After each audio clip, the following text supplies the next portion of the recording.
नमस्कार विद्यार्थी मित्रांनो, स्वागत आहे आपल्या या यूट्यूब चॅनलवर। आज आपण पोलीस भरती, वनरक्षक भरती, गट क ड भरतीसाठी नागरिकशास्त्र या विषयावर आधारित संभाव्य प्रश्नसंच बघणार आहोत। चला तर सुरुवात करूया। पहिला प्रश्न, राज्यघटनेतील 5 ते 11 ही कलमे कशासाठी प्रसिद्ध आहेत? तर ही कलमे आहेत पर्याय क्रमांक 3 नागरिकत्व या विषयाशी संबंधित, जे की ब्रिटनच्या राज्यघटनेतून घेतलेलं आहे। आणि मित्रांनो, भारतीय संविधानाने दुहेरी नागरिकत्वाला बंदी घातलेली आहे। पुढे, केंद्रीय लोकसेवा आयोगाच्या सदस्यांना किती वर्षापर्यंत अधिकार पदावर राहता येते? UPSCच्या सदस्यांना ते वयाची 65 वर्ष पूर्ण होईपर्यंत त्या पोस्टवर राहता येते, अथवा 6 वर्षांचा कालावधी पूर्ण झाल्यापर्यंत त्यांना त्या पदावर राहता येते। पुढे, कोणत्या जिल्ह्यात महाराष्ट्र ग्राम पोलीस अधिनियम कायदा लागू होत नाही? महाराष्ट्र ग्राम पोलीस अधिनियम मित्रांनो कोणत्या वर्षीचा? 1967चा। तर ते कोणत्या जिल्ह्यामध्ये लागू होत नाही? तर मुंबई शहर व मुंबई उपनगर या 2 जिल्ह्यामध्ये तो कायदा लागू होत नाही। पुढे, महाराष्ट्रातील अनुसूचित जाती व जमातीसाठी किती विधानसभा मतदारसंघ राखीव आहेत? जे विधानसभा मतदारसंघ आहेत एकूण किती आहेत महाराष्ट्रात? 288। त्यापैकी SC आणि ST या कास्टसाठी किती मतदारसंघ राखीव आहेत? तर एकूण दोन्हींसाठी 54। पर्याय क्रमांक 2 बरोबर उत्तर होईल। पुढे, आणीबाणीच्या काळात लोकसभेचा कार्यकाल किती वर्षांनी वाढविता येतो? आणीबाणी नॅशनल इमर्जन्सीच्या काळात तो लोकसभेचा कार्यकाळ वाढवता येतो 1 वर्षांनी। पर्याय क्रमांक 1 बरोबर उत्तर होईल। मित्रांनो, आणीबाणी म्हणजे जेव्हा राष्ट्रपतींना संकटाच्या आर्थिक परिस्थितीतून धोका जाणवतो तेव्हा राष्ट्रपती आणीबाणी जाहीर करतात। कोणत्या कलमान्वये? 352 कलम। पुढे, राष्ट्रपतींनी काढलेल्या वटहुकुमाला संसदेचे अधिवेशन सुरू झाल्यापासून किती वेळात मान्यता मिळवावी लागते? राष्ट्रपती वटहुकूम काढतात कशासाठी? जर कायद्याची आवश्यकता भासल्यास, गरज भासल्यास वटहुकूम काढतात कलम 123 नुसार। तर ते किती दिवसांच्या आत संसदेची मान्यता घ्यावी लागते? तर ते 6 आठवड्यांच्या आत। पर्याय क्रमांक 1 बरोबर उत्तर होईल। पुढे, महाधिवक्ताची नेमणूक घटनेच्या कोणत्या कलमानुसार केली जाते? महाधिवक्ता घटक राज्याचा महाधिवक्ता, तर ते कलम 165 नुसार त्यांची नेमणूक केली जाते। कोण करतो मित्रांनो त्यांची नेमणूक? तर ते करतात राज्याचे राज्यपाल महाधिवक्तांची नेमणूक करतात कलम 165 अन्वये। पुढे, तलाठी आपल्या कामाबद्दल प्रत्यक्षपणे डॅशला जबाबदार असतो? तलाठी आपल्या कामाबद्दल तहसीलदार यांना जबाबदार असतो। पर्याय क्रमांक 3 बरोबर उत्तर होईल। आणि मित्रांनो, तलाठीची नियुक्ती देखील कोण करतात? तहसीलदार। पुढे, घटनेच्या कोणत्या भागावर गांधीजींच्या तत्त्वांचा जास्त प्रभाव आढळतो? तर ते तत्त्वे आहेत मार्गदर्शक तत्त्वे। पर्याय क्रमांक 1 बरोबर उत्तर होईल। जे की मित्रांनो कोणती कलमे आहेत ते मार्गदर्शक तत्त्वे? तर कलम 36 ते 51 अशी मार्गदर्शक तत्त्वे आहेत राज्यघटनेत। मार्गदर्शक तत्त्वे म्हणजे मित्रांनो देशाचा कारभाराचा जो मुद्दा आहे त्याला मार्गदर्शक तत्त्वे म्हणतो आपण। पुढे, भारतीय राज्यघटनेतील आंतरराष्ट्रीय शांतता आणि सुरक्षा याबाबतची तरतूद कशामध्ये समाविष्ट आहेत? शांतता आणि सुरक्षा या बाबीची तरतूद ते आहेत आपल्या मार्गदर्शक तत्त्वे। पर्याय क्रमांक 3 बरोबर उत्तर होईल, ज्यामध्ये गांधीजींचा प्रभाव आढळतो। पुढे, पोलीस पाटील आपल्या कामाबद्दल प्रत्यक्षपणे डॅशला जबाबदार असतो? पोलीस पाटील तेही मित्रांनो कोणाला जबाबदार असतात कामाबद्दल? ते असतात तहसीलदार यांना। पोलीस पाटील असो किंवा तलाठी असो, हे जे कामाबद्दल प्रत्यक्षपणे तहसीलदारास ते जबाबदार असतात। पुढे, बंदी प्रत्यक्षीकरणाची निर्मिती भारतीय घटनेत कशासाठी आली आहे? बंदी प्रत्यक्षीकरण, ज्याला आपण इंग्रजीमध्ये म्हणतो हेबियस कॉर्पस, ते कशासाठी आले आहे भारतीय राज्यघटनेमध्ये?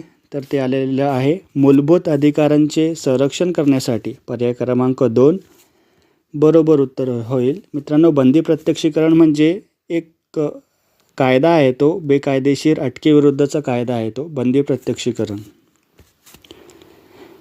पुढे, नगरपालिका अध्यक्षांचा कार्यकाल किती वर्षांचा असतो?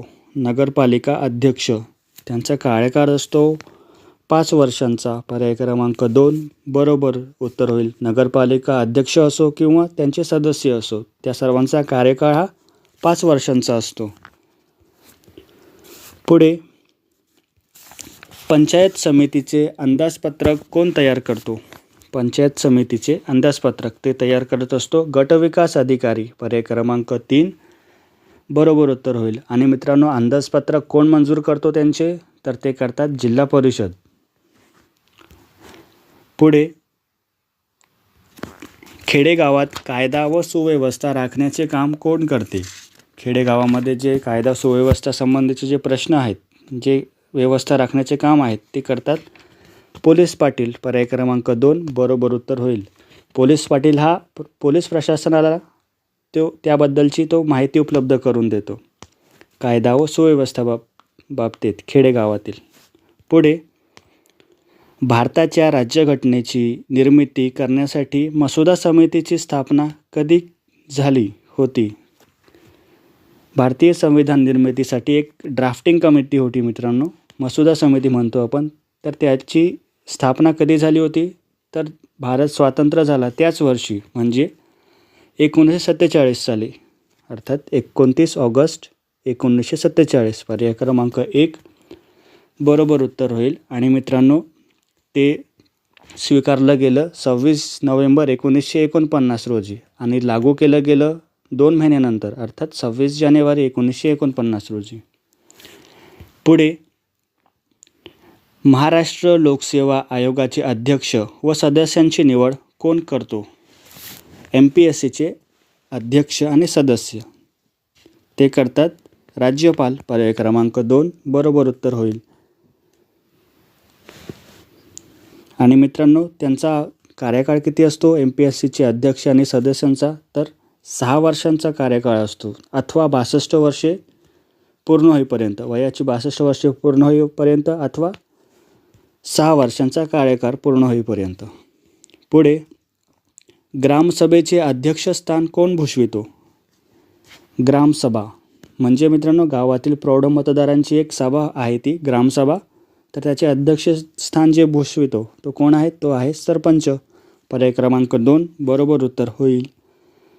पुढे, घटक राज्यातील महाधिवक्ता यांची नेमणूक कोण करतात? महाधिवक्ता त्यांची नेमणूक करतात राज्यामध्ये, ते आहेत राज्यपाल. पर्याय क्रमांक 1 बरोबर उत्तर होईल. कलम 165 नुसार आपण मागे बघितलं आहे मित्रांनो, कलम 165 नुसार राज्यपाल हे राज्याचे महाधिवक्ता यांची नेमणूक करतात. पुढे, गटविकास अधिकाऱ्यावर नजीकचे नियंत्रण कोणाचे असते? गटविकास अधिकारी त्याच्यावर नियंत्रण असते मुख्य कार्यकारी अधिकारी. पर्याय क्रमांक 1 बरोबर उत्तर होईल. पुढे, न्यायाधीशांची संख्या ठरविण्याचा अधिकार डॅश यांना आहे. कोणते न्यायाधीश मित्रांनो? जे सर्वोच्च न्यायालयाचे न्यायाधीश आहेत त्यांची संख्या ठरविण्याचा अधिकार जो आहे तो आहे संसदेला. पर्याय क्रमांक 2 बरोबर उत्तर होईल. पुढे, राज्यघटनेतील कोणत्या कलमात सर्वोच्च न्यायालयाची तरतूद आहे? हायकोर्टाची तरतूद आहे. कोणत्या कलमामध्ये? कलम 124 ते 147 हे जे कलम आहेत त्यामध्ये तरतूद केलेली आहे सर्वोच्च न्यायालयाच्या बाबतीत. पुढे, भारत सरकारचा प्रमुख कायदेशीर सल्लागार कोण असतो? ज्या प्रकारे मित्रांनो राज्यामध्ये महाधिवक्ता असतो राज्याचा कायदेशीर सल्लागार, त्याच प्रकारे भारताचा कायदेशीर सल्लागार कोण असतो? तर भारताचा महान्यायवादी. पर्याय क्रमांक 1 बरोबर उत्तर होईल. पुढे, विधान परिषदेवर निवडून येण्यासाठी उमेदवाराची किमान वयोमर्यादा डॅश एवढी आहे. विधान परिषद जे की आपल्या राज्याच्या 2 कायदेमंडळापैकी एक कायदेमंडळ जो की वरिष्ठ गृह आहे, तर त्याचं वयोमर्यादा आहे, त्याला 30 वर्षे पूर्ण हवीत, वयाची 30 वर्षे पूर्ण हवीत विधान परिषदेवर निवडून येण्यासाठी. पर्याय क्रमांक 2 बरोबर उत्तर होईल. पुढे शेवटचा प्रश्न. रिझर्व्ह बँकेच्या गव्हर्नरांची नेमणूक करण्याचा अधिकार कोणाला आहे? तर तो अधिकार दिलेला आहे राष्ट्रपतींना. पर्याय क्रमांक 3 बरोबर उत्तर होईल. पण मित्रांनो, राष्ट्रपती त्यांची नेमणूक करणे अगोदर जे भारताचे पंतप्रधान आहेत ते नामनिर्देशित करतात काही व्यक्तींची नावे राष्ट्रपतींसमोर आणि राष्ट्रपती त्या व्यक्तींमधून गव्हर्नरांची ते नियुक्ती करतात. मित्रांनो, हे 25 प्रश्न होते जे की तुम्हाला भविष्यात परीक्षेमध्ये नक्कीच उपयोगी पडेल. व्हिडिओ आवडल्यास व्हिडिओला लाईक करा, चॅनलला सबस्क्राईब करा. काही शंका असेल तर कमेंट बॉक्समध्ये नक्कीच कमेंट करा. जय हिंद, जय महाराष्ट्र.